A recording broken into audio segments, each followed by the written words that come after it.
নমস্কাৰ। বহু ৰাজনৈতিক অভিনয় দেখিলো, বহুত ৰাজনৈতিক নাটক দেখিলো। ভূপেন বৰা ডাঙৰীয়াৰ শেহতীয়া যি অভিনয় দেখিলো, ই অত্যন্ত দুৰ্ভাগ্যজনক আমাৰ কাৰণে নহয়।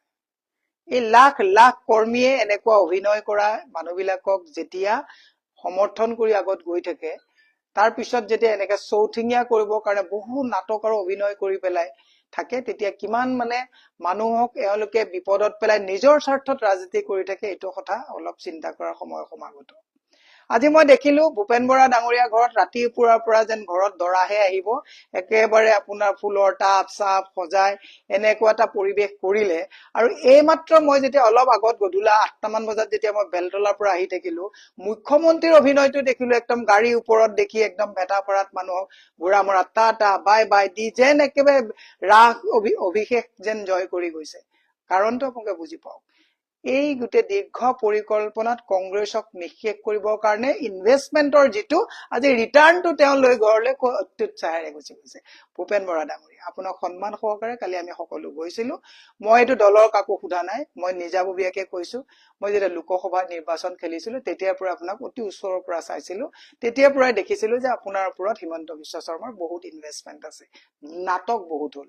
আমি সিদিনাখন গৌৰৱ গগৈ ডাঙৰীয়াৰ লগত যেতিয়া যাত্ৰা কৰিছিলো, 13টা চিট গাড়ীত আছে বুলি কোৱা মানুহজন আপুনি। আৰু তাৰ ভিতৰত যে তাণ্ডৱ নৃত্য কৰি আপুনি যে কাজিয়া কৰিছিলে, আখৰে আখৰে কোৱা মানুহজনো আপুনি। গতিকে মই আজি বিনা দ্বিধাই এটা কথা কৈছো যে মোৰ কোনো আক্ষেপ নাই।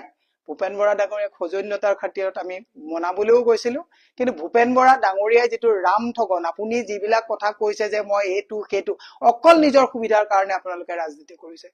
মই 17 বছৰ বিজেপি কৰিছো। 12 চনত আনুষ্ঠানিকভাৱে মই পৰ্টফলিঅ'ৰ পৰা ৰিজাইন দিছো।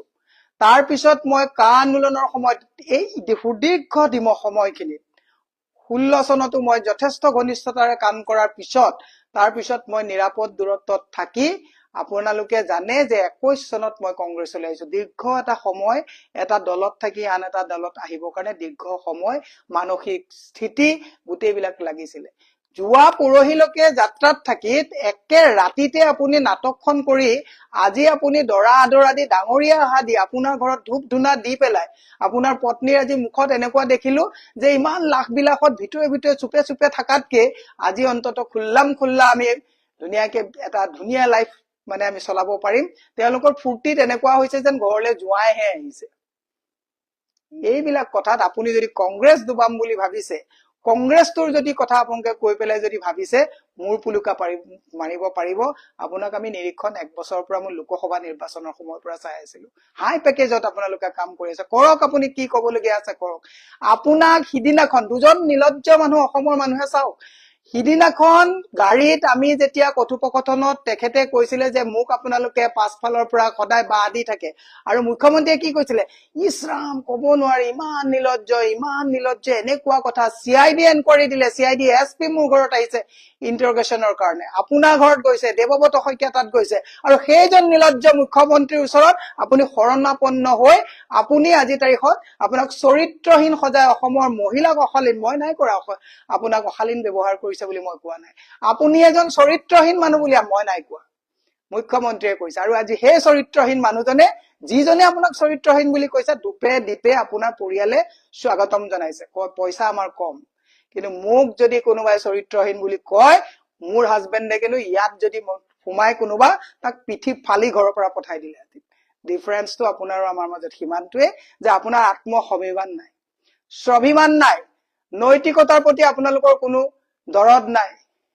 দুখ পাইছো আপোনাক, দুখ নাই পোৱা, লাজ পাইছো যে ইমান দিন আপোনাৰ নেতৃত্বত কংগ্ৰেছ দলটোত আমি কাম কৰি আছিলো। বেয়া পাওক, মোৰ কবলগীয়া নাই, মই ব্যক্তিগতভাৱে কৈছো যে আপোনাক চৰিত্ৰহীন বুলি কোৱা মানুহজনে কোৱাজনো কেনেকুৱা মানুহ, আৰু আপুনি যোৱাজনো আপোচকাৰীজন কেনেকুৱা। আপুনি নাটক কাইলৈ পৰা নকৰিব, আপুনি কোনে আপোনাক কিমান চেবটেজ কৰিছে নকৰিব। প্ৰত্যেকটো ৰাজনৈতিক দলত হিউমিলিয়েশ্যন থাকে, প্ৰত্যেকটো ৰাজনৈতিক দলত মানুহৰ পিছত মানুহ লাগি থাকে। আজি আমিও বহুত প্ৰত্যাহ্বান লৈ আছো। মই 100% আমি ইমানটো কথা কব পাৰো যে দলৰ যেতিয়া বেয়া দিন থাকে, মই যেতিয়া বিজেপিত আছিলো, বেয়া দিনত মই তাত বেয়া পাই থাকোতেও মই কেতিয়াও কোৱা নাছিলো দলটোৰ ক্ষতি হব বুলি। চৰকাৰ যেতিয়া আহিছে তেতিয়া হাত চাত ধুই ওলাই গুচি আহিছো। আজি কংগ্ৰেছত আছো, মই কংগ্ৰেছত আজি চৰকাৰ নথকা অৱস্থাত অত্যন্ত যদি চেপাটো থাকো, তেতিয়াও কংগ্ৰেছৰ ক্ষতি নকৰো, এইটো মোৰ নৈতিক দায়িত্বৰ ভিতৰত পৰে। কাইলৈ যদি কংগ্ৰেছে চৰকাৰ কৰে, চৰকাৰ কৰি যদি কংগ্ৰেছৰ মানুহবিলাক অহংকাৰী হয়, হয়তো কংগ্ৰেছত নাথাকিবও পাৰো, কাৰণ আমি ক্ষমতাৰ কাৰণে কেৱল ৰাজনীতি কৰা নাই। ভূপেন বৰা ডাঙৰীয়া, নাটক বহুত হল, অভিনয় বহুত হল, বন্ধুত্ব দিনত কংগ্ৰেছত গালি পাৰে আৰু কেইটামান ধুৰন্ধৰ আছে। গালি পাৰে, আপুনি এদিন মোক নিজেই কৈছিলে যে দলটো যদি ভাঙি থাকি গালি পাৰি যদি থাকে, হিমন্তই বেয়া নাপায়, মোৰ লগত বন্ধু। আপুনিও খোলক কিমান কথা, আমিও খুলিম আপোনাৰ কথা। লাজ পাইছো আপোনাক পুৰহি চৰিত্ৰহীন বুলি কৈ আপুনি কোৱা সেই তেনেকুৱা কথা একে মুখ্যমন্ত্ৰীয়ে কোৱাৰ পিছত আমি CIDত আপোনাৰ নিচিনা এই তেনেকুৱা উদ্ভট কথা কোৱাৰ কাৰণে আমাৰ ঘৰত CIDয়ে ইন্টাৰোগেশ্যন কৰিবলগীয়া হৈছে, আৰু আজি নিলজ্জভাৱে আপুনি ভৰি ধুৱাই পেলাই তেওঁ তাত নি আপোনাৰ ঘৰত আৰতি উৰাইছে।